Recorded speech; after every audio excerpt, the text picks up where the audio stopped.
আসসালামু আলাইকুম রহমতুল্লাহ। Global knowledge international training institute থেকে আবারও স্বাগতম জানাচ্ছি ছোট্ট একটি ভিডিওতে। অত্যধিক ব্যস্ততার মধ্যে আছি। আপনারা জানেন যে আমরা গ্লোবাল নলেজে যখন মোবাইল সার্ভিসিং প্রশিক্ষণ ব্যাচ শুরু হয় তখন অন্ততপক্ষে 15 থেকে 20 দিন আমরা অত্যন্ত ব্যস্ত থাকি, যার কারণে ভিডিও প্রোগ্রামে আসা হয় না এবং অনেক ধরনের ইচ্ছা থাকা সত্ত্বেও ভিডিও আপলোড করতে পারি না। বন্ধুরা, এই মুহূর্তে একটি গুরুত্বপূর্ণ টপিক নিয়ে আপনাদের সাথে কথা বলবো। সেটা হচ্ছে যে আইসি ম্যাক্সিমামই এখন পেস্টিং আইসি, যেহেতু বর্তমান সময়ে যে ফোনগুলো বাজারে চলমান সেই ফোনগুলোর বেশিরভাগ ক্ষেত্রে 6GB 8GB বা 12GB র্যামের ফোন, এই ফোনগুলো অত্যাধিক গরম হয় গেমিংয়ের সময় অথবা আমরা যখন বেশি লোডফুল কাজ করছি। তো এই গরমের কারণে সিপিইউর নিচে যে বলগুলো থাকে সেগুলো সাধারণত লিডগুলো গলে যাওয়ার পরে একটা অ্যাক্সিডেন্ট ঘটতে পারে, শর্টিং ইস্যু তো আসতে পারে, যার কারণে এগুলোতে পেস্টিং ব্যবহার করা হয়ে থাকে। তো পেস্টিং আইসিগুলো তুলতে গেলে যে প্রবলেমটা হয় সেটা হচ্ছে যে আমাদের মাদারবোর্ডের লেয়ারগুলো অনেক সময় উঠে আসে, বিজিএর যে সব লেয়ারগুলো থাকে এই প্রিন্টগুলো ড্যামেজ হয়ে উপরে চলে আসে। তো এগুলোকে আমরা কিভাবে সমাধান করতে পারি সে বিষয়ের উপর আজকে একটি ছোট্ট ভিডিও। আর এই ভিডিও শেষে আমি দেখানোর চেষ্টা করব যে আমরা যারা এই কাজে আনসাকসেস হচ্ছে দীর্ঘদিন থেকে, আনসাকসেসের মূল কারণগুলো কী এবং কী ধরনের ইকুইপমেন্ট অথবা যন্ত্রপাতি ব্যবহার করলে আমরা এই কাজটা খুব সহজেই সুন্দরভাবে সফল হতে পারবো। আসুন বন্ধুরা, ভিডিওটি দেখি। আমরা দেখতে পাচ্ছি যে আমাদের সামনে একটি পাওয়ার আইসির কাজ করেছিলাম ভিভো ফোনের, আর পাওয়ার আইসি এখান থেকে আমরা দেখতে পাচ্ছি যে কয়েকটি ফাইল উঠে গেছে এবং ফোনটি আঘাতপ্রাপ্ত ছিল, যার কারণে এই লাইনগুলো সম্ভবত আগে থেকে ড্যামেজ ছিল। মেবি আমরা এখানে প্রথমে যে লাইনগুলো উপরে গিয়েছে আপনারা দেখতে পাচ্ছেন, সেই লাইনগুলোকে যে কানেকশনের মাধ্যমে লাইনটা সাপ্লাই আসছিল সেই সাপ্লাইয়ের লাইনগুলোকে আমাদেরকে ভিজিবল করতে হবে, যার কারণে এর উপরে কালারগুলো দেখুন ঘষে আমরা তুলে নেওয়ার চেষ্টা করছি। ফার্স্ট টাইম কালারগুলো তুলে নেবেন। কালারগুলো তুলে নেওয়ার পরে আমরা জাম্পার করার জন্য প্রসেস করব। এটা হচ্ছে ফার্স্ট প্রসেস, সেটা হচ্ছে যে আপনার যে ওয়েসগুলো আছে ওয়েসগুলোকে ভিজিবল করা। এরপরে একটু পেস্ট দিয়ে তারপরে আমরা এখানে বল পেস্ট বা শোল্ডারিং বিজিএ পেস্ট আমরা এখানে ইউজ করে কিছুটা এখানে লিড ধরিয়ে নিতে পারি। কারণ হচ্ছে যে আমরা যে জাম্পার ওয়্যারটা ইউজ করবো এই জাম্পার ওয়্যারের গায়ে কোনো ধরনের কালার প্রলেপ থাকে না, যার কারণে এটা ধরার সাথে সাথে আমাদের এখানে কানেকশন হবে, এটাই স্বাভাবিক। তো কানেকশন করার জন্য আমরা যেটা করব সেটা হচ্ছে যে আমাদের এখানে কিছুটা লিড ধরাই নেব। লিড ধরানোর পরে যে কাজটি হবে সেটা হচ্ছে আমাদের এখানে জাম্পার ওয়্যারটাকে সঠিকভাবে আটকানো। তো আমরা একটু চেষ্টা করছি। দেখুন, জাম্পার ওয়্যারটা আমরা হচ্ছে মাইক্রোস্কোপের সর্বোচ্চ জুম ব্যবহার করেছি লাইনটা দেখার জন্য, যদিও বা এখানে আইসি লেয়ারগুলো অনেক স্বচ্ছ এবং মোটা দেখাচ্ছে, বাস্তবিক খালি চোখে এই লাইনটা করা খুবই মুশকিল। এবং আপনারা দেখতে পাচ্ছেন যে এই জাম্পার ওয়্যারটা খুবই সূক্ষ্ম এবং ভালো টুইজার ছাড়া এই জাম্পার ওয়্যার ধরা একেবারেই অসম্ভব হবে। দেখুন, যখন আমরা জাম্পার ওয়্যারটা লাগিয়ে দিয়েছি, লাগানোর পরেই আমাদেরকে কেটে ফেলতে হবে অপোজিট সাইড এবং নির্দিষ্ট একটা দূরত্ব রেখেই কাটতে হবে, যতটুকু আমি এই জায়গাতে বল পয়েন্টগুলোকে তৈরি করতে চাচ্ছি, যতটুকু প্রয়োজন সেটাকে আপনাকে অনুভব করতে হবে। এবং আমরা অল্টারনেট আরও একটি লাইন যেখানে আমরা জাম্পার ওয়্যারটাকে লাগালাম, এরপরে আমরা আবার নির্দিষ্ট দূরত্ব বজায় রেখেই কাটব।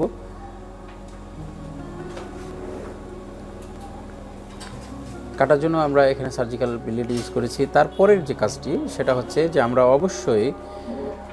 অবশ্যই এই জায়গাটিকে পরিপূর্ণভাবে শুকিয়ে নিব।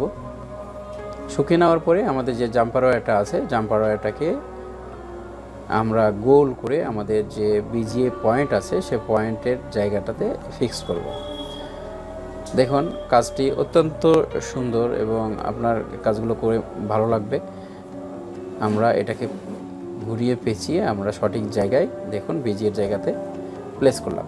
এরপরে আমাদের যে কাজটি আছে সেটা হচ্ছে ইউভি গ্লু যেটা আমি ইউজ করব সেটা হচ্ছে দেখুন খুব সামান্য পরিমাণ, খুব বেশি নিলে এখানে প্রবলেম হবে, মোটা হয়ে থাকবে, আইসি বলগুলো কানেকশন হতে প্রবলেম হবে।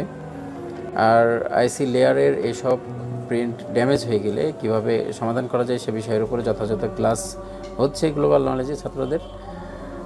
আজকে মনে করলাম যে আপনাদের সঙ্গে শেয়ার করি বিষয়গুলো। অনেকেই সাকসেস হতে পারছেন না, মোটা জাম্পার ওয়্যারের কাজ করছেন। এখন দেখুন, আমাদের গ্লু দেওয়ার শেষ হয়ে যাওয়ার পরেই আমরা ইউভি ল্যাম্প ব্যবহার করেছি এবং ইউভি ল্যাম্পে দেখতে পাচ্ছেন যে আমাদের এখানে মোটামুটিভাবে আমরা আলোক রশ্মিটাকে ব্যবহার করছি। দেখুন আমাদের অল্প সময়ের মধ্যে আমাদের গ্লুটা শুকিয়ে গিয়েছে। এখন আমাদের যে পয়েন্টগুলোতে গ্লু লেগে আছে পয়েন্টগুলোকে ক্লিয়ার করতে হবে। ক্লিয়ার করার পরে আমাদের যে জায়গাটিতে জাম্পার পয়েন্ট করেছি আমরা সেই জায়গাটা একটু ক্লিয়ার করে সেখানে আয়রন দিয়ে কিছুটা রাং লাগিয়ে তারপরে কাজ শেষ করতে হবে।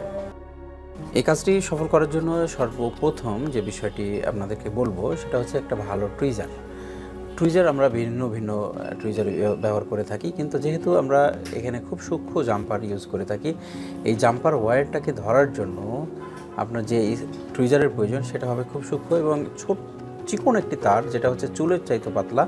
এই তারটিকে ধরার জন্য আপনার একটা ভালো টুইজার। দ্বিতীয় বিষয় যেটা হচ্ছে সেটা হচ্ছে যে আপনার মাইক্রো জাম্পার। আপনারা দেখুন আমার হাতে যে জাম্পারটা আছে এটা হচ্ছে মাইক্রো জাম্পার। এটা হচ্ছে ওয়েলস হলো একটা কোম্পানির VBS8 আপনারা দেখতে পাচ্ছেন।